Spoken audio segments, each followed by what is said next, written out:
Me and the bros, Kevin, Darryl, and Muchario, were hanging out like usual. Typically, we'd be playing volleyball together, but Kevin had injured his leg recently. Nothing too bad, but we didn't want to stress it.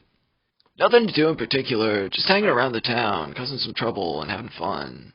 We were a couple beers in at that point, and I had to take a piss. I told the guys I'd be right back and headed to the restroom. Things felt a bit weird in general, but I just tried to ignore it. After an absolutely smashing piss, I headed over to the sinks to wash my hands, like my mother always told me to. It was an amazing wash. The temperature and hand feel of the tap was scrumptious, but everything has to come to an end. I turned the faucet off and looked up to the mirror to check my hair. I screamed at the top of my lungs. Whatever was in that mirror wasn't me. Its face was melting and horrifying. I looked down and my hands were gray and melting as well. I tried to scream, but my voice was gone, and my lungs couldn't move. Right then I woke up. I was in bed with my beautiful wife, and after the moment of terror had passed, I felt relieved. A little too relieved. I was relieved in more ways than one. I could feel the warmth and dampness under the sheets. I had pissed myself. My relief turned to anguish, and I briefly pictured explaining this to my wife and having to clean this up. What a situation. But I looked down again. It didn't feel right. It was warmer, damper. I was still pissing. I immediately jumped out of the bed and tried to run to the bathroom. The piss was still increasing. As I ran, a trail of liquid gold was visible behind me. It wasn't a trail of droplets. It was a river, and the source couldn't be damned. I tried my best to cease the piss, but the piss increased. My boxers were more pissed than boxer at this point. I'd made it to the bathroom, but at what cost? The floorboards were ruined. I don't know what to do. I tried to stop the piss, but the pressure's too great. The piss is increasing. I pull up the toilet seat and try to wait out the piss. I keep pissing and pissing and pissing, but the piss increases. The toilet bowl was almost full. It couldn't drain fast enough for my pressure washer piss producer. The piss was increasing.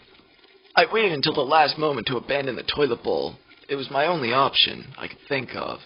But the bowl was full. I had to abort the mission. The piss is increasing. As I'm pulling away from the toilet, I feel my feet slipping on the floor. The piss had made my feet slippery on the tiles, and the pressure of the piss was pushing me backwards like a piss-powered rocket. The piss was increasing. I started sliding backwards on the piss. I couldn't aim at the toilet because it took everything I had to stay on my feet. This was everywhere, and it was increasing. The pressure was immense. I couldn't tell how long it was going to last. I was up against the wall, pinned down by my own piss. I cried out for help, but nobody could hear over the piss. My wife had woken up and came to see what was happening. I told her to stay away. The piss had increased. My hose was waving around under the pressure of the piss. It was a piss sprinkler at max piss. She got struck by the beam, and I saw her flying backwards. I began crying. My piss controlled my life. I can't stop it. I'm married to my piss, and my piss is the top in this relationship. I can't stop it. The piss is increasing. I'm crying more. The weight of my piss had caused strain on the structure of my building, and the floorboards creaked. The floor crashed down beneath me as I began flying like a charmed cobra, but the charmer was my piss. I began flying towards a window. The piss increased again. I closed my eyes and accepted that my life was coming to an end.